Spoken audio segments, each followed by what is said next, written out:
Welcome to Heart Speak Podcast, episode 110, 2020 into 2021, Capricorn into Aquarian Energy.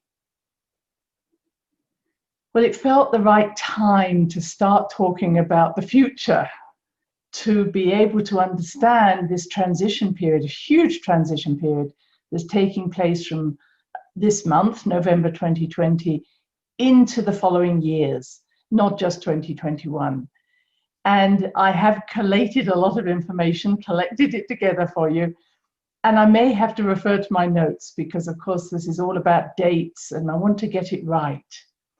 Because we started something in 2020, which had been predicted back in 2012, the birth of a new world. Remember, keep that focus. We are heading in the right direction. But 2020 was really just the beginning. And as I've said many times, it is prophesied that we really will not see clearance until 2025, 26, and then more new things will happen. And we need to be keeping our energies up, our spirits light, but recognizing that this is not about a new normal or trying to get back to where we were. The world we'll see in 10 years' time will be nothing like the world we see now.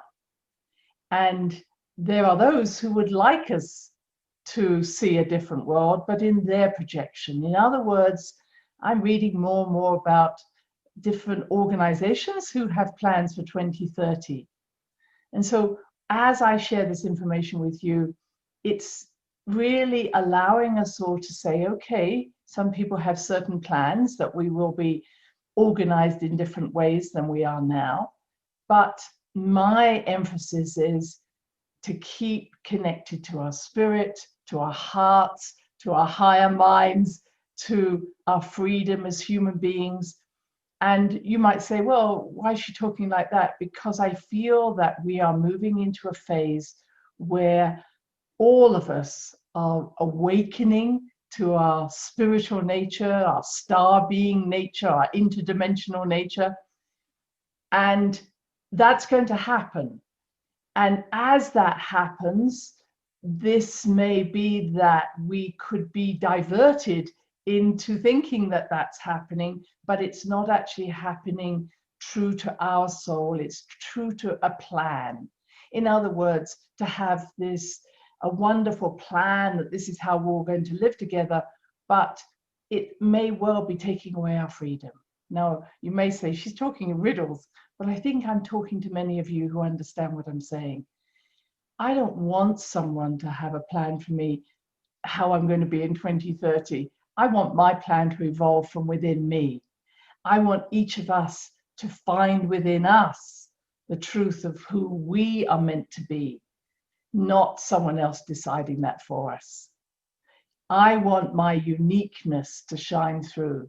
I want your uniqueness to shine through. I want us to create that world of unity through the acceptance of differences and diversity, not to be told how I want to live my life. Maybe that's just me, but that's the way I've lived my life. I've followed my intuition.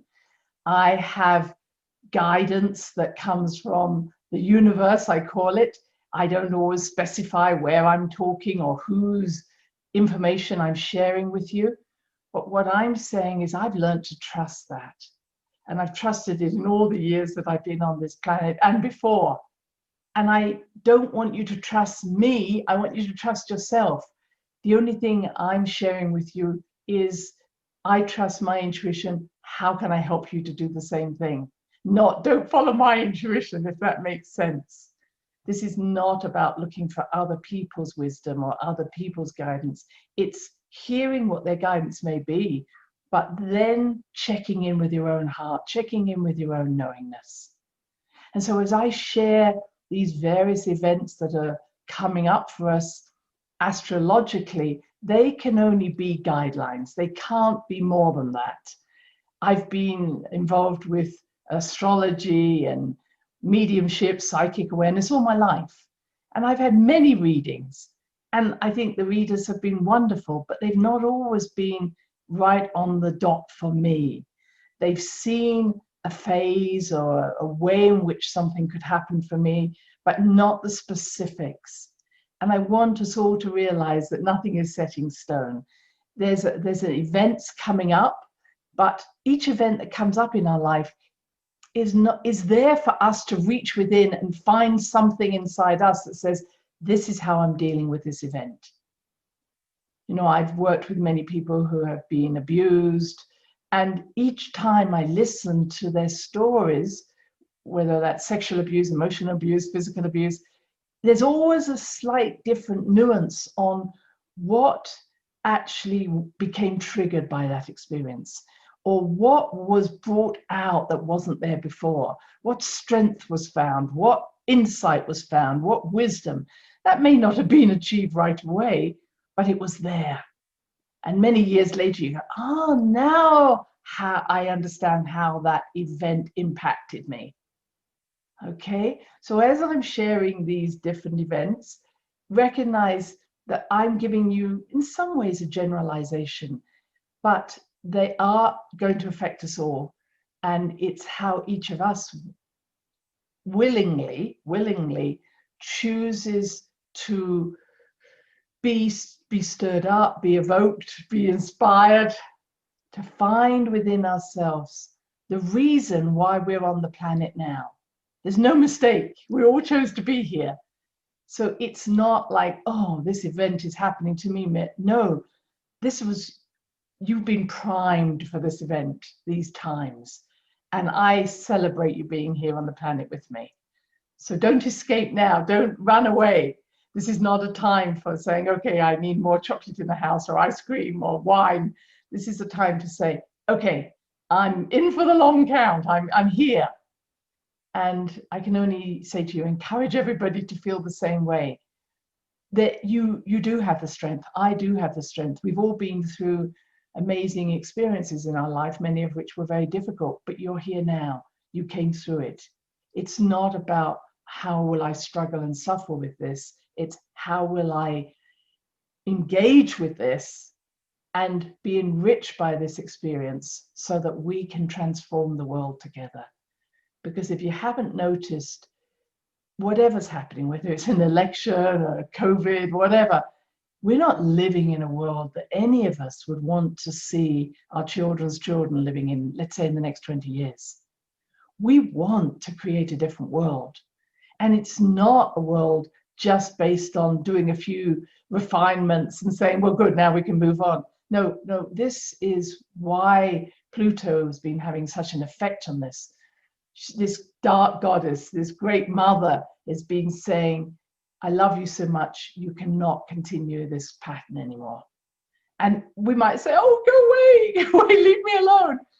But it's in our best interest to say, not just, oh, I want peace and harmony, which we all want, but where am I not in peace and harmony with myself? Where am I not living in integrity? Where am I needing to get my head maybe out of the sand or even out of the clouds and actually create that peace and harmony, not wait for it to happen? So are you with me? I hope you are. So there has been a lot going on in the US, as you may have noticed, and the US is coming to what we call the Pluto return. This happens every 250 years, so individually we don't tend to experience this. But Pluto is in Capricorn in the US. So if we go back to the 1770s, we can get an understanding of what was going on when the independence was achieved by the US. And much of it was taxation without representation, taxes being placed upon people or restrictions being placed upon people that were unfair or unreasonable or not based on what was the greater good. And I sense that that's going on now, that there's a sense of rules being made, not just on the US and the people of the US, but generally things being placed upon us that are said this is for our good, but it's not. And so what led up to the War of Independence and the independence and Independence Day was very much about we need to create new healthy rules for us and not be put upon by other people. And over the last year, Saturn has been conjunct, which is meaning it's on top of the Pluto of the US. And this was in February, and I do have some notes here, so I'm just going to have a quick look, 23rd of February, which was really at the beginning of the pandemic. You know, in those times, there were certain changes taking place. I know because I was about to go to Japan and visit Japan, and I remember saying, should I go? Because I'd heard about the coronavirus, I'd heard about the problems in China and in Japan. And yet there were different opinions as to whether this was going to become a pandemic in February. And yes, fortunately, different ways that we started to shut doors and we made sure that we could actually stay safe. And I know that when I traveled, there were many travel restrictions even then, which were very good. And even when I went to Japan, many restrictions there. But it also was the time where the Dow fell and people started to worry about their money and worried about, well, how was the economy going to survive? But I think it was also the beginning of putting restrictions in on us, which could some say they shouldn't have done it so early. Some others need to say, I wish they'd done it earlier. I think that Saturn coming onto Pluto was like, we need to be aware of some changes that are coming into our world, Plutonian, that we don't understand, but that are coming up from the deep unknown. And sometimes, I may say, the deep distrust that we have of each other, or the deep suspicions, or where there have been secrets. So what Pluto has been doing going through Capricorn this year especially has been bringing to the surface secrets, secret ways in which there's been corruption or the abuse of other people, or abuse of drugs, etc. Lots has come up to the surface of saying, we need to address this. And Saturn, on some level, doesn't want to address it. Saturn says, no, let's just put a lid on this. But it's almost as if there's no way of putting a lid on it, because we have to create new rules, healthy rules, that will allow things not to be kept down and kept in secret anymore. I hope that's making sense. If this virus did indeed come from a BL4 lab, then these types of bioweapons or by experiments are being done in secrets. We don't want this done in secret anymore. We need to know what's going on, even though someone says it's better if you don't know, or we're doing this for your good.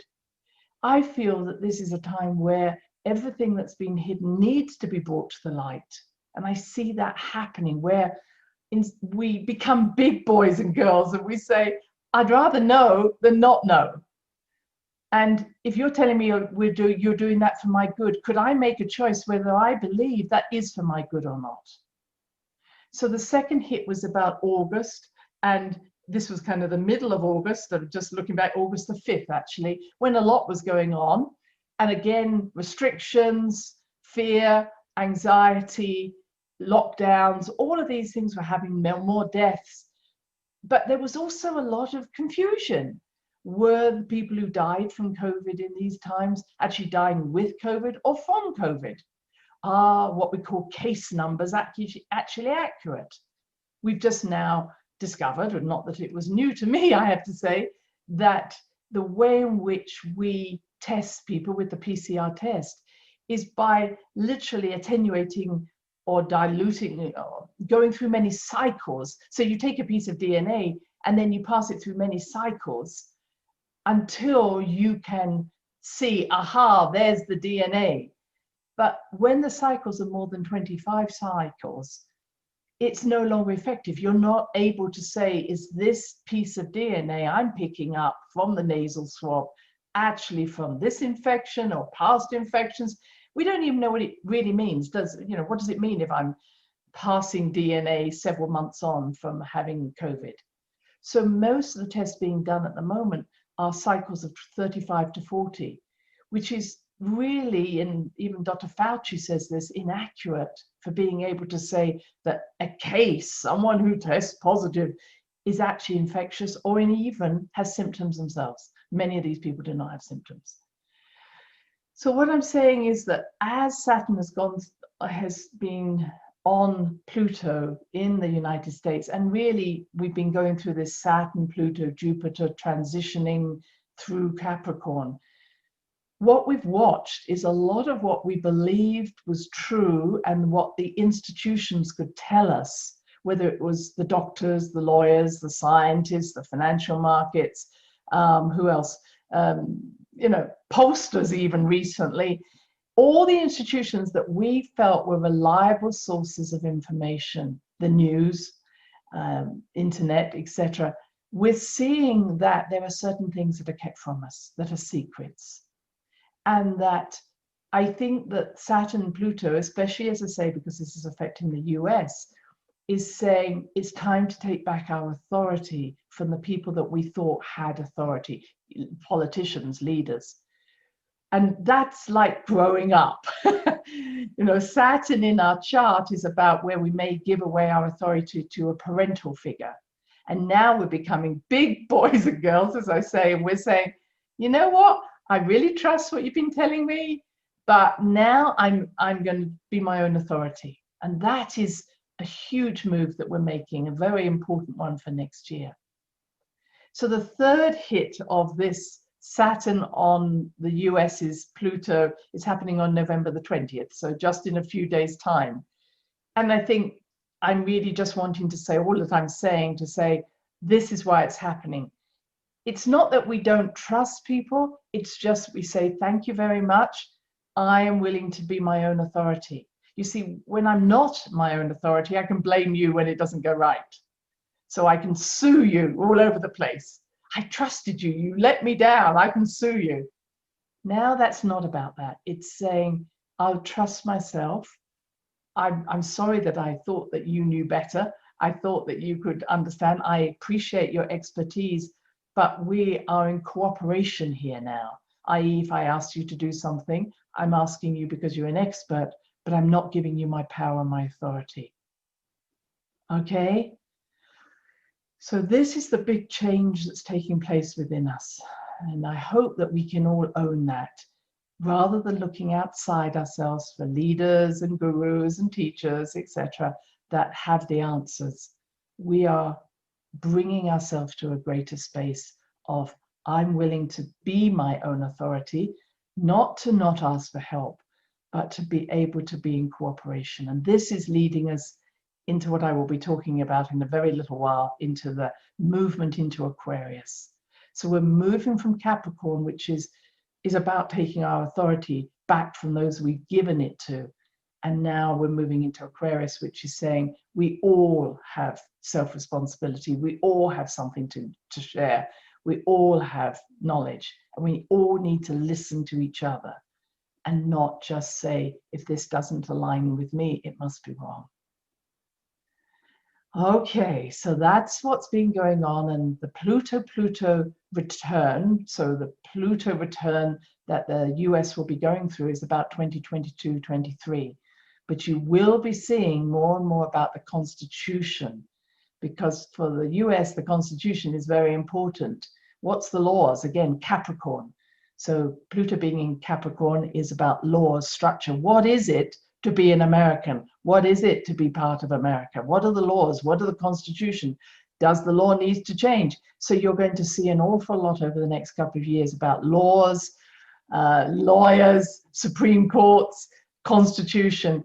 And there are going to be those that will dig deep and say this is absolutely what it needs to be, because that's what it was when we started the country. And there will be those who say, no, we're not there anymore, 250 years. What needs to be transformed? But it isn't about throwing the baby out with the bathwater, please. This isn't about saying, let's not have any laws.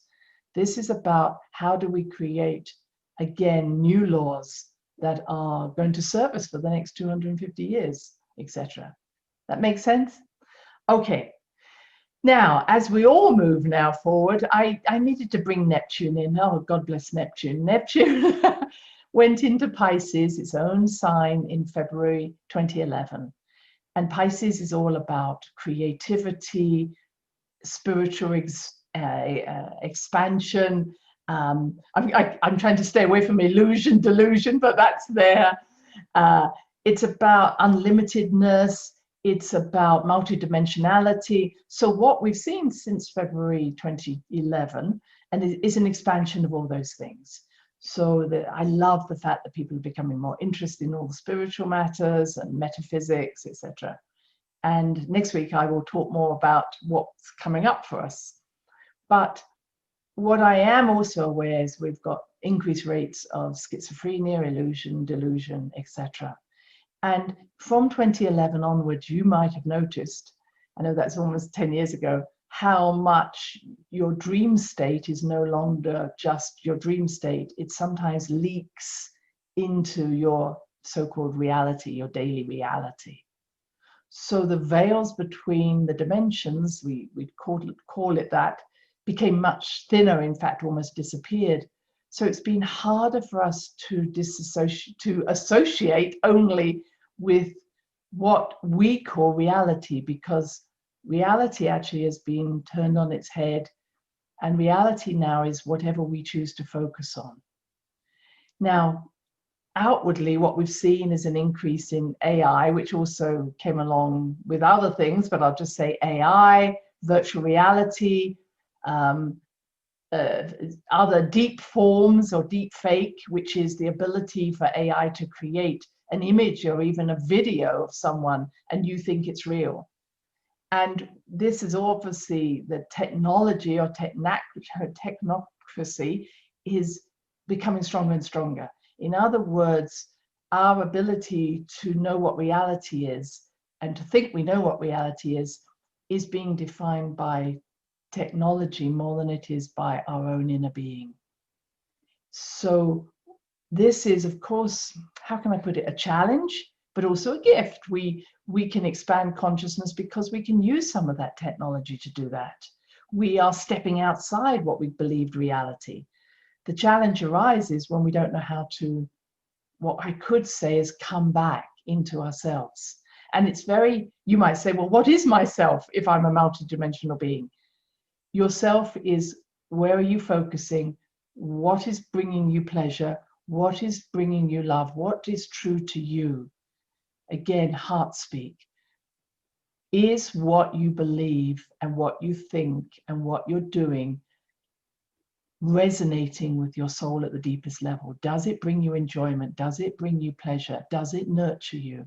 Does it feel real? These are really important questions. Do you know this to be true? And I can only keep reiterating how important it is for us to be able to come home to ourselves. And sometimes, and I'm not sometimes, but live in our bodies. And there's so much emphasis on not living in our bodies. Go out, meditate out, go into virtual reality, play games on a computer. Our body is our friend. It isn't an empty vessel. It isn't a dumb vessel. It is a friend that says, when you are with me and you're helping, you ask me for help, I will help you to know what is reality and what's not. And even more so when we root ourselves in Mother Earth. Mother Earth, again, is a unique energetic being. But when we root into her, at least we are evolving in harmony to her and not into some thoughts that may not bring us closer to who we are. That's a very big statement. So what I know from there is, and I'm just again looking, that Neptune will be in Pisces until September 25, 26. And it's been retrograde and since, I think, June, mid-June, and will go direct, thank goodness, November the 28th. So again, in a few days' time. You know, all that's been happening between June and November has been about what is the illusion, what is the energy by which we are being told how to live our lives. Now, again, I could use the words fake news or misinformation, but it's so subtle. It affects our emotional body. So wherever we're acting from fear, shame, elitism, so it's either feeding our egos or making our ego feel fearful, ashamed, or criticized.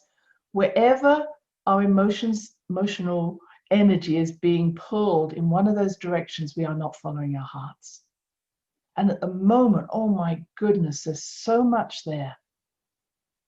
When we hear anybody saying, if you want to join us, you have to be this way, or you're thinking crazy, or what you believe, there's nothing true in that. It's not just saying, well, that's not true. It's actually, you're an idiot for thinking that, or you're a crazy woman, or if you don't think this way, then you're not fit in. So please, wherever you hear, whether it's what you're listening to now or anything, ask yourself, is there an energy of fear, shame, criticism, or elitism? Because if any of those are being played, you're being played. And I'm hoping that after November the 28th, we will get greater clarity. Okay? I hope that we will be able to see things more clearly. And literally, we are, as I just want to come back to saying, expanding ourselves into these multi-dimensions, but they're not free from lots of, how can I put it, potholes you may fall down, or cul-de-sacs you may go in, all my different analogies. Keep rooted in Mother Earth, keep rooted in the moon cycles, keep rooted in our body, and ask ourselves, is this feeling loving, enjoyable, pleasurable? Anything else, let it go. All right, good. Okay, now we'll move forward again. And we have Jupiter and Saturn coming together. God bless them both, and they're coming together in Aquarius. Well, they're both going into Aquarius. And so what is Aquarius? Aquarius is social change, social idealism, synthesizing of information, being able to see the bigger picture, community living, wanting the very best for the community, for group awareness. And that's where we're moving. And I go, yay, doesn't that sound fun? And it is. And we are moving that direction. Now, what's the downsides of Aquarius?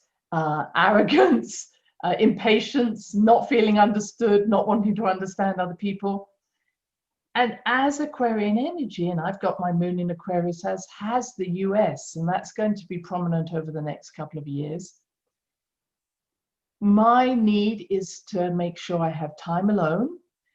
I will often feel that I am happier to do something on my own than with other people. In other words, just because a group's doing it, it doesn't mean I'll do it, because I follow my own discernment. Discernment is a big part of this.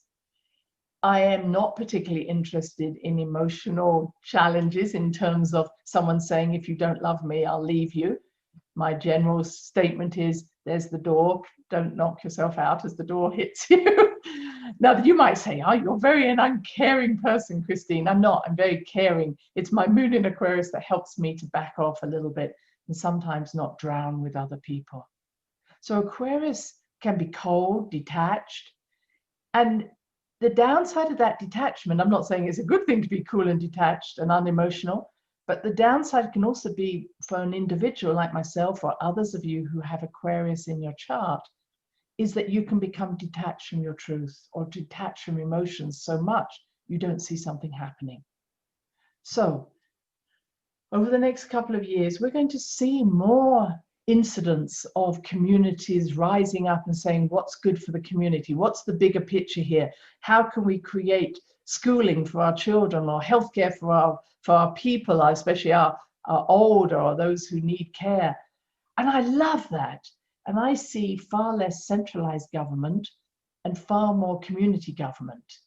And that doesn't mean having one person who tells us what to do again. It's about people literally coming together.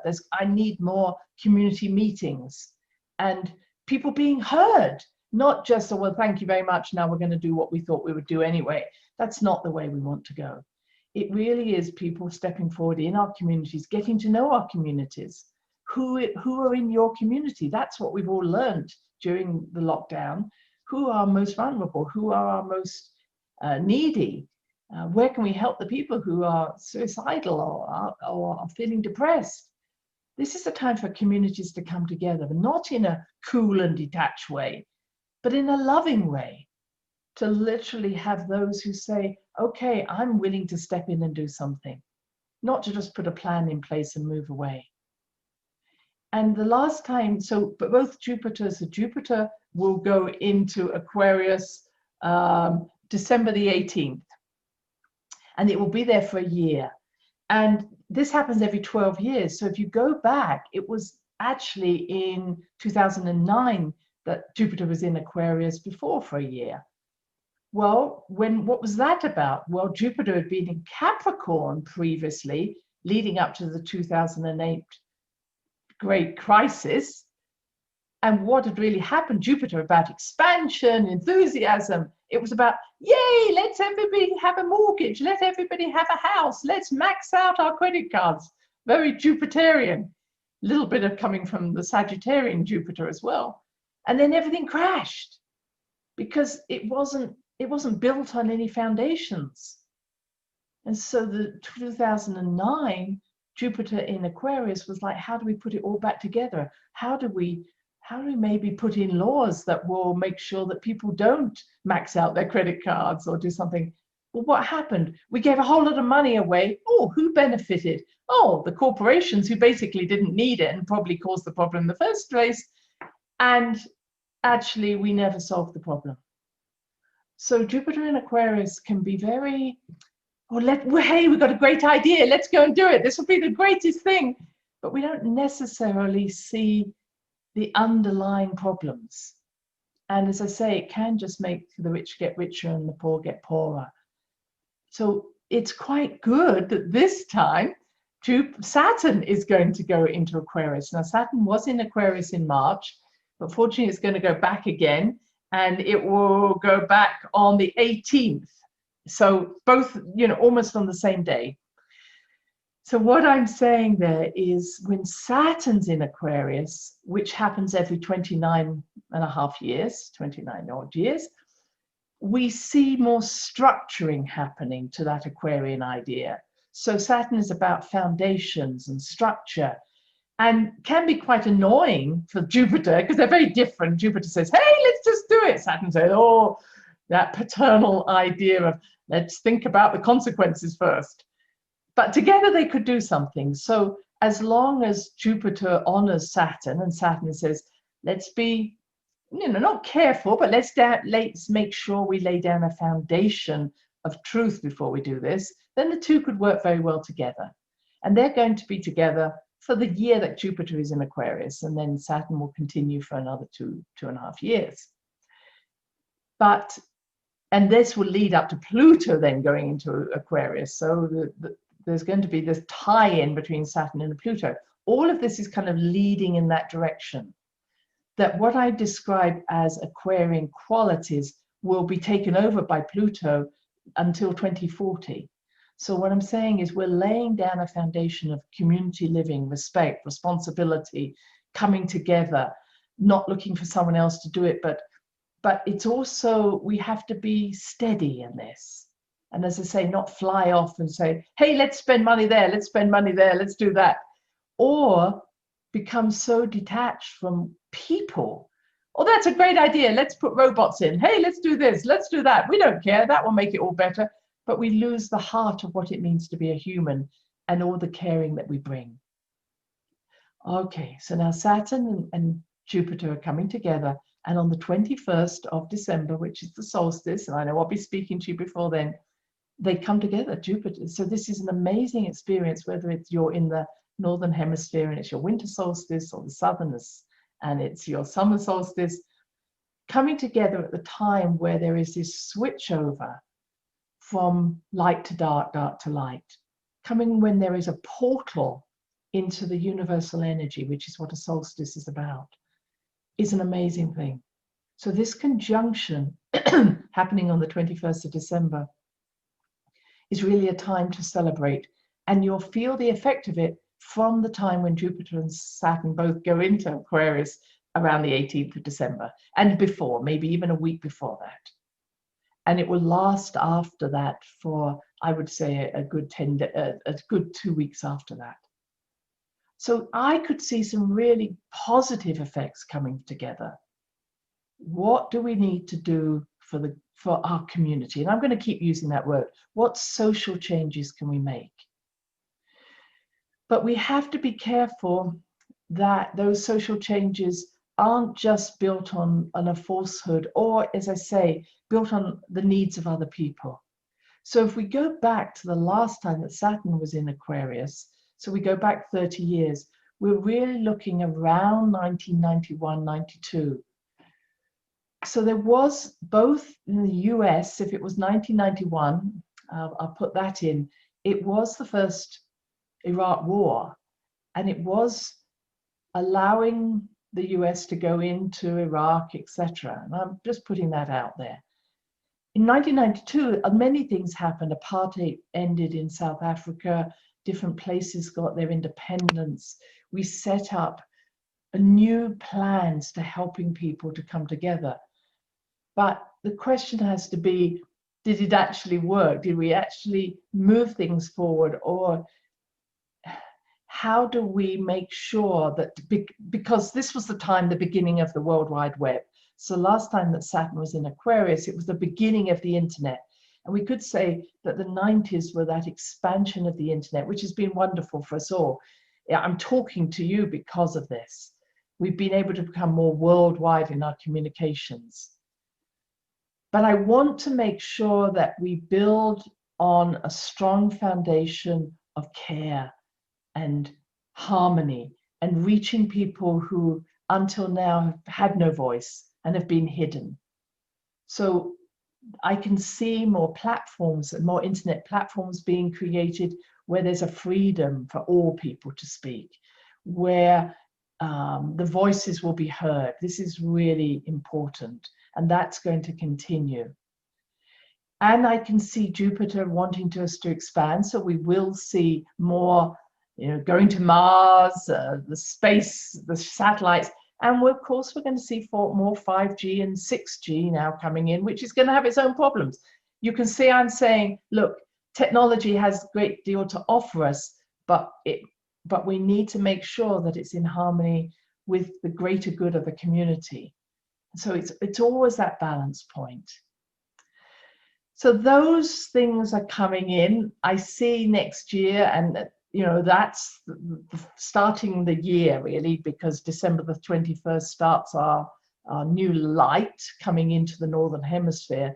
And yes, the darkness coming into the southern, but it's really an opening for all of us to be able to expand ourselves, expand our thinking, expand who we are, and expand our caring and our compassion for other people. So that's the Saturn in Aquarius. I know I'll have some more Saturn and Jupiter in Aquarius. I know I'll speak about that more. You can keep going back 30 years. So as I said, I went back to 1992. You could go back to 1962, 32, and you're kind of seeing what's happened to me in those times. You may not have been alive in all those times, but also how do I wish to live a more Aquarian life? And if you have Aquarian energy, especially in your chart, look at this now. Now, the last thing I want to talk about, and I know this has been a lot, but I'm going to just bring my last pieces of paper in, is really us moving. The next big thing that's going to happen is in February of 2021. And that's when Uranus, or Saturn squares Uranus.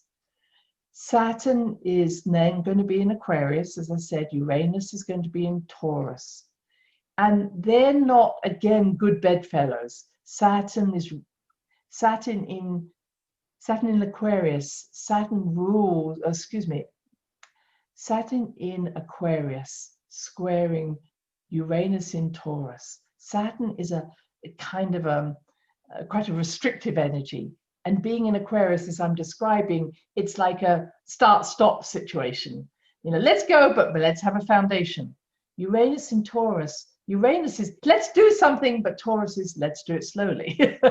So they're almost counter opposites. So I can see that next year, and this is what I'm really wanting to share with you, the pattern of next year is going to be influenced greatly by this Saturn-Uranus square. And this is going to start, as I say, February. It's going to go through to December 2021. In fact, I've got the dates here: 17th of February, 24th of June, and December 24th of 2021. And what we're going to see is this sort of start-stop energy, this bursts of energy, unexpected things happening, and then we're going to see something calming down again. So be ready for the unexpected next year. I'm sorry to say that. I think that there could well be people, revolutions, people coming forward, people stepping up. Saturn in Aquarius is not unfamiliar with those ideas of people joining together, not necessarily in a sort of Piscean way where we're all following one leader. I think it's individuals stepping up. I think it's the time of revolution, but I'm not suggesting revolution against something, but for something. Saying, no, you do not know what's right for me. Let me be the person who makes those decisions. It may be you just stepping up for yourself or for your family. But this is really going to be a time where rules are going to be applied, limitations, and there's going to be a tightening of the knot, and then someone will say, no, we're not going to do that. So what I'm seeing is, the whole idea of lockdowns or vaccinations, all these things are going to come up as you have to do this in order to travel. You need to do this, I saw, in order to go to a concert. And I think there's going to be this putting rules on people and saying, we're doing this for the good of the all. If you're a concert goer or fly, you're meeting other people. And it's saying, we're doing this for the good of the community. And I think people are going to say, well, that doesn't feel good for my community. So I'm not inciting anybody to go out and be a revolutionarist, but I am saying is we are becoming more aware now that through our intuition, through listening to ourselves, that some of the things we're being told are actually trying to act on our solar plexus, fear, shame, elitism, compared with our third eye and our inner knowing that says, what is my discernment on this? What am I seeing that does not come from an emotional point of view? Okay. So I think it's going to be about, sorry, I'm just looking again, convention and innovation. So it's like, we're going to be moving forward, but it's not going to be just all forward and it's not going to be all back. It's going to be constantly discussing, constantly coming together, but it can't be one set of rules for everybody. And that's what I hope you're hearing from me. Everybody's uniqueness to come through. I think we're going to see more frustration. I think we're going to see differences of opinion. And what we need is platforms where that is associated with the truth. Yes, let's listen to other people's points of view. Let's not just use rhetoric to kind of put someone down because we don't agree with it. We really need to honor and be quiet if we don't agree until our time to speak. We need to we need to communicate by listening. And when we've listened, to consider and then to put our own ideas across. This is going to be very difficult for us. So I see there's going to be instability, my friends, but I want to say, most importantly, this is a time for us to think for the future, keep the future in mind, not your future maybe, but for your children's future, to keep the idea of what is it that I would like to bring to my children. Again, whether you have children or not. And stay in mind not of what you're going to put out into the world, but what you're going to bring towards you. In other words, when I'm living the way I want to live in 5 years' time, 10 years' time, 1 year time, if I live inside myself as I want it to be, as I walk forward, instead of walking forward into a path created by others, I'm literally bringing the path into me. Try walking that way. So when I am walking forward or driving, I'm not driving along a road that's already created. The road is riding into me. The road is coming to me. The path is coming to me. So when we change our perception of how we see the world, and that we can only change the world by changing ourselves, we start by saying, how do I wish to feel? And then we can allow ourselves to create a world that is not based on conflict because other people are different, but a world that we come together. In other words, I'm not disempowered by someone else's opinion or someone else's way of life. I can't be disempowered by someone. I can't be fearful of how other people choosing to live. But I can respect their way of being because it takes nothing from me. So our future is about coming together in these ways that doesn't disempower anybody, but empowers everybody, because when I'm living from my truth, my empowerment, I engage everybody else to do the same. So that is my look into the next few months. I really wanted to give that big picture of where we're going next year. It's not going to be a disaster, my friends. This year has been ones where we have seen the human potential in its very best and its very worst. We've seen what matters to us and what doesn't matter to us. We've seen where we've tried to follow the rules and the rules haven't necessarily worked for us. This is a time to take on your own authority, own your own mistakes, own the fact that you don't know what the future holds. We're creating it in this moment, and together we move forward. Until next time, with love. Bye-bye.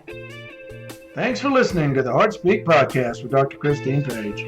Please check out all HeartSpeak episodes in the podcast archive section on www.christinepage.com. HeartSpeak is also available on iTunes, Spotify, Google Podcasts, Sticher Radio, and now playing on iHeart Radio. You can also watch the archive podcasts on YouTube. Connect with Christine on Instagram, LinkedIn, and Facebook, including her newest Facebook group, The Great Mother Calling. Do share with family, friends, colleagues. Join us next time for another edition of HeartSpeak.